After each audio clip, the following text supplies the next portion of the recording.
对不起了，天来！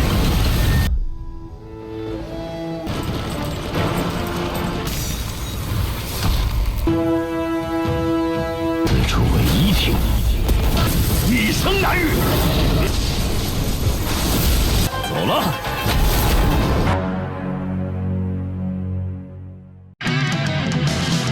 Halo guys, kembali lagi bersama Mimin di channel Naseries. Bagaimana kabar kalian semua hari ini? Semoga masih pada sehat semua ya. Dan pada video kali ini, Mimin hadir kembali untuk meneruskan alur cerita dari Chen Ping'an dalam Sword of Coming Season 2 episode 5. Yang mana pada Sword of Coming Season 2 episode 5 ini menceritakan Ping'an yang melihat kekuatan ahli yang sebenarnya. Dan ahli yang pun akan menghadapi orang-orang dinasti Li yang berusaha untuk menghabisinya. Dan seperti apa alur cerita selengkapnya, jangan lupa pencet tombol like dulu jika kalian suka. Dan kita langsung saja masuk ke alur ceritanya.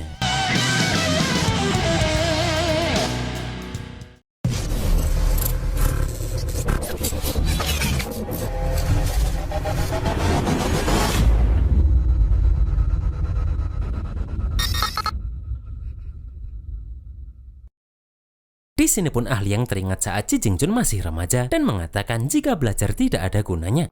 Yang mana Chi Jingjun ini ingin berkelana di dunia bela diri bersama ahli yang saja. Karena Chi Jingjun mau hidup dengan bebas tanpa beban, serta minum arak yang paling keras dan memakai pedang yang paling cepat. Namun melihat guru dari Chi Jingjun pun, ahli yang mengatakan jika Chi Jingjun belum dewasa. Kemudian guru Chi Jingjun bertanya siapa yang memukul Chi Jingjun dengan begitu kejam. Dan Chi Jingjun mengatakan jika dia adalah anak bermarga Zuo yang juga seniornya. Di sini guru Chi Jingjun yang dikenal dengan sebutan sarjana tua pun bertanya, apakah anak itu tidak bisa menang saat berbicara logika dengan Chi Jingjun sehingga dia marah dan merasa malu. Chi Jingjun pun mengatakan jika senior keduanya itu mau mengaku kalah. Namun dia sengaja berkata sebanyak apapun Chi Jingjun belajar, wawasannya tidak akan bisa melebihi gurunya ini. Chi Jingjun pun mengatakan meski wawasan gurunya luas, namun umurnya juga sudah tua. Sedangkan Chi Jingjun masih muda dan dia yakin jika suatu hari nanti dirinya bisa melampaui gurunya tersebut. Namun terjadi perdebatan dan Chi Jingjun langsung meninju seniornya itu. Meskipun pada akhirnya Chi Jingjun kalah dari seniornya. Di sini Chi Jingjun merasa jika pria sejati berbicara dengan kata-kata dan bukan dengan kekerasan. Namun menurut sarjana tua, pria sejati harus duduk dengan tenang dan diam, berdiri dengan tertib dan tegak, bertindak sesuai dengan etika, serta bersikap mengikuti adat setempat. Melihat itu pun ahli yang tahu, jika suatu hari nanti saat Chi Jingjun dewasa, dia akan menjadi orang yang mapan. Namun ahli yang tidak tahu, apakah murid Chi Jingjun atau anak yang dia anggap berpotensi bisa memiliki kegigihan seperti Chi Jingjun saat ini atau tidak. Kemudian terlihat jika Zuhe pun memilih untuk melawan Ping'an demi menuruti kemauan putrinya itu. Terlihat Ping'an pun terus menghindari serangan dari ayah dan anak ini. Bahkan terlihat jika pertarungan ini sampai menghancurkan genteng tempat itu. Terlihat Ping'an langsung terlempar setelah terkena pukulan dari Zuhe. Akan tetapi di sini Ping'an mengeluarkan energi pedang yang membuat Zuhe dan Zulu pun terkejut melihat hal itu. Dengan cepat pun Zuhe berusaha melindungi putrinya tersebut. Di sini terlihat Ping'an pun sudah siap menyerangkan energi pedangnya itu. Akan tetapi ahli yang pun datang dan meminta Ping'an menghentikan ini. Dan bagi ahli yang, Ping'an terlalu menyia-nyiakan barang berharga. Kemudian ahli yang mengatakan jika keluarga yang saling menyayangi jangan berkelahi dan saling membunuh. Dan Zuhe harus mengembalikan pil pahlawan serta kitab aura ungu kepada ahli yang dan juga harus mengeluarkan jimat-jimat keluarga Li itu. Yang mana bagi ahli yang hanya akan ada satu orang yang selamat di antara ayah dan anak tersebut. Di sini pun Zuhe meminta agar Zulu yang pergi. Dan Zuhe bersedia mati untuk menembus kesalahannya. Namun bagi Ping'an, Zulu lah yang harus mati. Di sini Zuhe terus memohon agar mereka berdua melepaskan Zulu. Karena Zulu masih belum dewasa. Akan tetapi Ping'an pun menahan pukulannya tepat di depan wajah Zulu. Dan Ping'an hanya menampar Zulu ini. Setelah itu Ping'an meminta mereka berdua pergi karena Ping'an tidak mau melihat mereka lagi. Kemudian mereka mengembalikan kitab dan pil itu sebelum mereka pergi. Di sini pun Ping'an bertanya apakah ahli yang punya arak. Ahli yang pun mengatakan jika dia punya banyak arak. Namun ahli yang memberitahu agar Ping'an tidak minum arak pada saat sedih. Karena itu akan membuat Ping'an menjadi pemabuk yang buruk. Dan Ping An harus minum di saat merasa senang karena mungkin itu bisa menjadi dewa arak. Sementara terlihat Lin Soyi sedang membaca surat yang berisi agar Lin Soyi menunggu orang yang akan membawanya ke ibu kota. Kemudian muncul wanita di perahu kemarin yang ternyata adalah tetua agung istana Changchun dinasti Li. Dan rakyat biasa menganggapnya sebagai dewa pegunungan. Di sini pun wanita ini ingin mencoba membujuk Lin Soyi untuk pergi ke istana Changchun di dinasti Li bersamanya dan untuk berkultivasi prinsip Dao. Akan tetapi Lin Soyi teringat surat dari ayahnya jika ada orang bijak yang akan membawanya ke ibu kota. Namun ayahnya juga bilang jika Lin Soyi tewas dengan tidak jelas di luar, maka dia tidak akan memakamkan Lin Soyi. Di sini pun wanita itu meminta Lin Soyi maju satu langkah, maka Lin Soyi dianggap sudah berjalan di jembatan kehidupan. Namun terlihat Lin Soyi pun menolak hal itu. Dan Lin Soyi mengatakan jika dirinya tidak bisa memilih terlahir di keluarga apa dan bermarga apa. Namun Lin Soyi ingin memutuskan sendiri jalan yang akan dia tempuh. Mendengar hal itu pun, wanita ini merasa jika bakat kultivasi ini menjadi tersia-siakan. Setelah itu Li Baoping dan Li Huai datang dengan ketakutan karena merasa sudah melihat hantu. Kemudian ahli yang mengatakan jika sepanjang perjalanan ini, baik di Gunung Cidun maupun di hutan bambu, ahli yang sudah berkali-kali menguji Ping An. Dan kali ini adalah yang terakhir kali. Ahli yang juga mengatakan jika pada saat itu di tepi sungai Longsu, meskipun Ping An adalah orang yang dipilih Ci Jingjun, namun jika sifat Ping An tidak cocok dengan ahli yang, maka ahli yang tidak akan berbasa-basi dengannya. Dan ahli yang hanya akan meninggalkan keledai untuk Ping An, kemudian langsung pergi. Serta apakah Ping An bisa bertahan sampai Wei Jin dari kuil Feng Shui dan keluar dari kultivasi tertutup, itu tidak ada hubungannya dengan ahli yang. Ping An pun mengaku meski dirinya tidak tahu tujuan ahli yang, namun Ping An kurang lebih sudah memahaminya. Dan Ping An bertanya, apakah karena dirinya mengenal Master Chi hingga ahli yang menjadi begitu peduli? Terlihat Ping An pun terkejut saat ahli yang mengatakan jika Ci Jingjun sudah mati. Di sini Ping An mengaku jika dirinya sebenarnya sudah menebak itu. Hanya saja Ping An tidak bersedia dan tidak berani mempercayai bahwa dia adalah Master Chi. Ahli yang pun mengatakan jika Ci Jingjun sama seperti Ping An yang adalah seorang bocah yang benar-benar bodoh. Ahli yang pun mengatakan jika dirinya bukan sengaja mempersulit Ping An. Hanya saja ada terlalu banyak godaan dalam perjalanan berkultivasi. Dan hati manusia juga rentan bagaikan kaca yang tidak tahan untuk diuji. Bahkan sebenarnya peluang Li Huai dan bakat kultivasi Lin Soyi semuanya bisa ditukar menjadi uang dan dijadikan batu lompatan Ping An, terutama Li Baoping. Namun berhubung Ci Jingjun telah memilih Ping An dan tidak ingin terlalu menguji Ping An, maka ahli yang akan membantu Ci Jingjun untuk melihat apakah Ping An layak ditempa berkali-kali dan apakah Ping An benar-benar bernilai. Ping An pun meminta ahli yang tenang karena meski Ping An menyukai uang, namun dia hanya menyukai uang dari kerja kerasnya sendiri. Dan Ping An bertanya bagaimana pendapat ahli yang terhadapnya sekarang. Ahli yang pun mengatakan jika jalan harus ditempuh sendiri dan nasib harus dibentuk sendiri. Serta Ping An tidak harus sepenuhnya sama dengan jalan milik ahli yang. Namun pinggang Ping An harus cukup tegak dan tinjunya harus cukup kuat. Serta yang terpenting adalah Ping An harus hidup cukup lama. Ahli yang pun memberitahu jika dulu dirinya menolak permintaan seorang pemuda. Yang mana ahli yang berkata pada pemuda itu daripada berlatih pedang, lebih baik belajar yang akan membuatnya lebih sukses. Lagi pula tidak ada yang istimewa dari dunia bela diri yang sempit ini. Akan tetapi sekarang ahli yang merasa jika seharusnya dia juga berkata pada Ping An untuk percaya padanya. Bahwa daripada berlatih tinju, Ping An akan lebih sukses jika berlatih pedang. Setelah itu pun ketiga bocil itu datang dengan ketakutan karena merasa melihat hantu.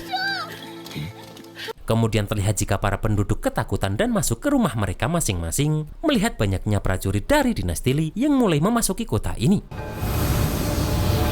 Dan terlihat para penduduk langsung menutup rumah mereka melihat para prajurit yang sangat banyak tersebut. Sementara ketiga dewa kota itu heran karena mereka tidak bisa merasakan aura energi pedang dari Surwo. Sedangkan Liu Yu merasa jika dirinya yang adalah kepala biro personalia militer akan memelintir kepala ahli yang menggunakan tangannya sendiri. Kemudian terlihat sosok hantu itu pun datang ke tempat Ping An tadi. Dan terlihat semua orang terkejut melihat hawa dingin yang muncul setelah kemunculan sosok ini. Yang mana ternyata sosok ini adalah Dewa Yin. Terlihat Li Huai ketakutan saat Dewa Yin ini terus menatapnya. Akan tetapi ahli yang pun malah melemparkan Li Huai kepada Dewa Yin ini. Kemudian ahli yang meminta Li Huai tenang karena tingkat kultivasi Dewa Yin ini sangat tinggi. Bahkan dia sudah mengikuti mereka di sepanjang jalan. Dan seseorang sengaja mengutusnya untuk menggantikan ahli yang melindungi mereka. Kemudian ahli yang pun menyerahkan Ping An CS ini kepada Dewa Yin. Yang mana setidaknya Dewa Yin harus mengawal mereka sampai gerbang Yefu di perbatasan dinasti Li. Di sini pun Dewa Yin bertanya kenapa ahli yang bersedia mempercayai makhluk gelap yang asal-usulnya tidak jelas seperti dirinya. Namun ahli yang tahu meski Dewa Yin ini tampak dingin, namun sebenarnya hatinya baik. Sementara terlihat jika Li Jin terus memperhatikan mereka lewat ikan Qingmingnya. Akan tetapi dengan satu sentilan saja, ahli yang pun langsung menyerang Li Jin meskipun tempat mereka sangat jauh. Kemudian ahli yang pun memasukkan ikan Qingming itu ke dalam kitab tebing besar Duan Sui yang dibawa Li Huai. Kemudian ahli yang pun juga memberi jimat kepada Lin Chouyi dan memintanya untuk mempelajari itu baik-baik. Setelah itu Li Huai bertanya sebenarnya ikan apa tadi dan apa kemampuannya. Namun ahli yang hanya diam, bahkan dia langsung memberikan kendinya kepada Lin Chouyi yang tampak bingung. Setelah itu pun ahli yang bertanya siapa yang mau memiliki keledainya. Di sini Li Huai merasa jika jangan-jangan ahli yang akan mati. Yang mana karena itu ahli yang harus meninggalkan semua hartanya untuk Li Huai. Kemudian saat membuka pintu penginapan pun Ping An dikejutkan karena ternyata semua prajurit dari dinasti Li sudah mengepung mereka. Dan di sini pun mereka diperintahkan untuk menangkap pengkhianat seperti ahli yang, serta yang melanggar perintah akan langsung dibunuh. Ahli yang pun mengatakan jika kedatangannya ke dinasti Li hanya untuk satu keperluan lagi, yaitu untuk mengobrol dengan orang-orang tertentu. Dan ahli yang ingin memberitahu mereka jika hal yang tidak dipentingkan oleh Ji Jingchun masih ada yang menganggapnya penting. Kemudian ahli yang meminta Ping An maju dan mengatakan jika ahli yang merasa bersalah untuk energi pedang yang Ping An habiskan di Gunung Cidun. Maka dari itu ahli yang akan mengajari Ping An teknik pengaturan energi 18 perhentian. Dan terlihat Ping An pun maju setelah mendengar itu. Sementara di istana dinasti Li, terlihat semua orang sudah menyambut Kaisar dinasti Li bersama Song Jixin atau Song Mu. Kemudian Song Changjing pun memberitahu Kaisar dinasti Li yang adalah kakaknya itu jika ahli yang bukan Wei Jing dari kuil Feng Shui, melainkan orang dengan identitas dan latar belakang yang tidak diketahui. Di sini pun Kaisar dinasti Li yang bernama Song Zhengchun di ranah ke-11 atau ranah ke-12 pun berkata jika itu tidak masalah, karena dinasti Li memiliki menara Baiyu sebagai senjata penopang negara. Kemudian ahli yang pun meminta Ping An melihat baik-baik teknik yang akan dia ajarkan tersebut. Terlihat ahli yang pun mengeluarkan teknik perhentian pertama saat para prajurit itu mulai menyerangkan anak panahnya. Kemudian ahli yang mengeluarkan teknik perhentian kedua yang sangat cepat untuk menyerang pasukan berkuda. Setelah itu pun ahli yang memperlihatkan teknik perhentian ketiga untuk menyerang para prajurit yang sudah mengepung ahli yang ini. Kemudian ahli yang pun memperlihatkan teknik pemberhentian keempat sampai ketujuh dengan terus menyerang pasukan tersebut. Yang mana terlihat jika Ping An pun terus memperhatikan itu dan terus mempelajari teknik tersebut. Terlihat ahli yang pun terus memperlihatkan langkah demi langkah dari teknik itu kepada Ping An hingga ke teknik perhentian ke-17. Yang mana di sini terlihat jika ahli yang dengan mudah menghadapi prajurit dengan jumlah sebanyak itu. Setelah itu pun terlihat jika para prajurit ini pun langsung menyerang dari berbagai sisi ke arah ahli yang sendirian tersebut. Akan tetapi ahli yang pun langsung memperlihatkan teknik perhentian ke-18 dengan kekuatan energi pedang yang sangat besar, bahkan mampu membelah gunung. Kemudian ahli yang bertanya apakah Ping An sudah mengingatnya. Dan Ping An mengatakan jika dia sudah ingat beberapa saja. Ahli yang pun mengatakan jika kelak setelah Ping An hafal urutannya, maka Ping An boleh mencoba menyalurkan energi inti ke pedang secara perlahan. Setelah itu pun ahli yang meminta 3 Dewa Kuta, Tetua Agung Istana Chengchun dan Liu Yu untuk maju bersama karena ahli yang sedang terburu-buru. Terlihat Dewa Penguasa Kota pun mengeluarkan kekuatannya yang besar untuk menekan ahli yang. Akan tetapi menggunakan pedang kayunya, ahli yang langsung menghancurkan itu. Setelah itu pun Dewa Militer juga turun menyerang.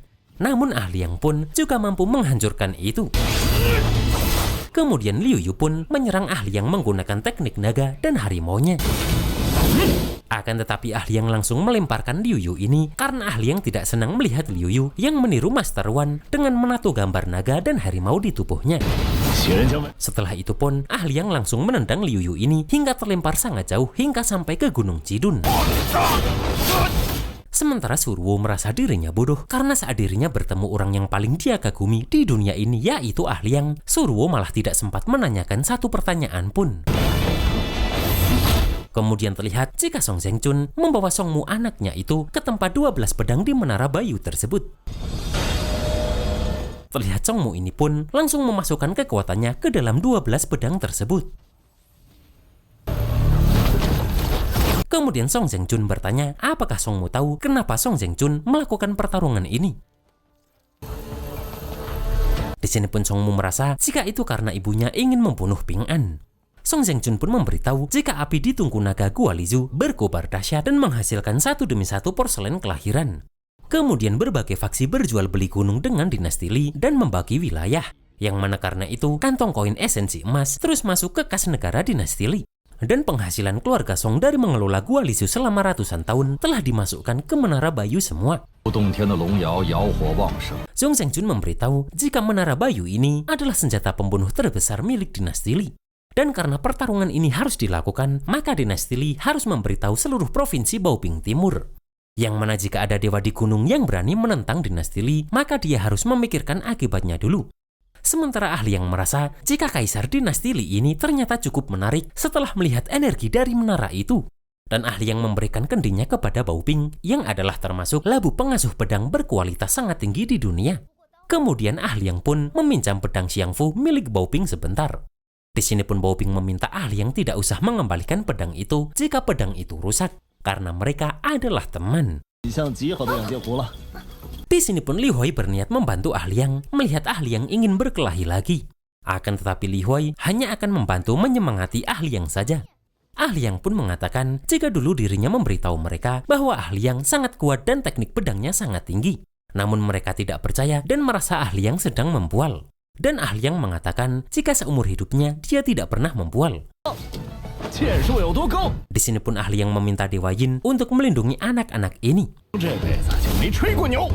Setelah itu pun Ahliang mulai mengeluarkan kekuatannya yang sebenarnya yang selama ini dia sembunyikan. Dan terlihat energi besar yang muncul saat Ahliang membuka topi jeraminya. Yang mana hal itu pun membuat anak-anak ini terkejut dibuatnya. Bahkan energi ini pun mampu menggetarkan pelindung istana dinasti Li tadi. Di sini Ahliang merasa jika setelah dirinya melepas topi jerami itu, tingkat kultivasinya pun segera pulih. Yang mana sepertinya Ahliang sudah tidak bisa tinggal lagi di dunia manusia ini. Terlihat Li Huai pun meminta Ahliang tidak pergi karena semua keluarga Li Huai sudah meninggalkannya. Ahliang pun meminta mereka berempat untuk ingat jika kebebasan orang yang kuat harus dibatasi oleh kebebasan orang lemah. Dan musuh orang yang benar-benar kuat adalah aturan yang tidak kasat mata. Serta aturan mutlak manusia adalah mereka akan melewati lahir, menua, sakit, dan mati. Dan mereka tidak pernah menjadi kuat karena menindas yang lemah, tapi justru semakin kuat ketika bertemu lawan yang kuat, kemudian semakin berani ketika ditekan seperti Ahliang ini. Ahliang pun mengatakan jika setelah pertarungan di dinasti Li ini, dirinya akan pergi ke tempat lain untuk bertarung dengan orang-orang yang paling kuat di langit. Mendengar itu pun, Lin Soyi berjanji jika dirinya pasti akan berkultivasi dengan baik. Setelah itu pun Ahliang meminta Ping An tersenyum karena Ping An masih muda, namun terlihat dia punya banyak pikiran berat. Kemudian Ahliang pun menuju istana dinasti Li dengan begitu cepat. Di sini Ping An baru tahu jika ternyata Ahliang begitu kuat, bahkan kekuatannya sudah tidak masuk akal. Ahliang pun masih berpesan agar Ping An harus berlatih pedang dengan baik, yang mana kelak Ping An harus sama kuatnya dengan Ahliang. Di sini Ahliang pun merasa jika Ping An ini memang mirip dengan Ji Qingchun. Ahliang pun baru membenarkan perkataan dari sarjana tua jika dengan adanya para pemuda ini, barulah dunia manusia ini memiliki harapan. Dan Ahliang merasa jika bertindak untuk dunia manusia seperti ini, barulah dirinya yang sebenarnya. Di sini pun semua orang hanya terdiam melihat energi besar yang muncul saat Ahliang terbang menuju menara Bayu tersebut. Terlihat Ahliang pun dengan mudahnya melewati para dewa penjaga di depan istana dinasti Li itu. Dan bagi Song Zhengchun, semua yang di bawah ranah ke-13 boleh dibunuh. Dan itulah guys alur cerita Sword of Coming Season 2 episode 5 ini. Boom! Ternyata Ah Liang yang selama ini kocak sangat mengerikan ya setelah mengeluarkan kekuatan aslinya. Dan bagaimanakah pertarungan Ah Liang di dalam Menara Bayu tersebut? Kita tunggu saja dalam Sword of Coming Season 2 episode 6. Akhir kata, selamat ngapain aja dan see you next episode.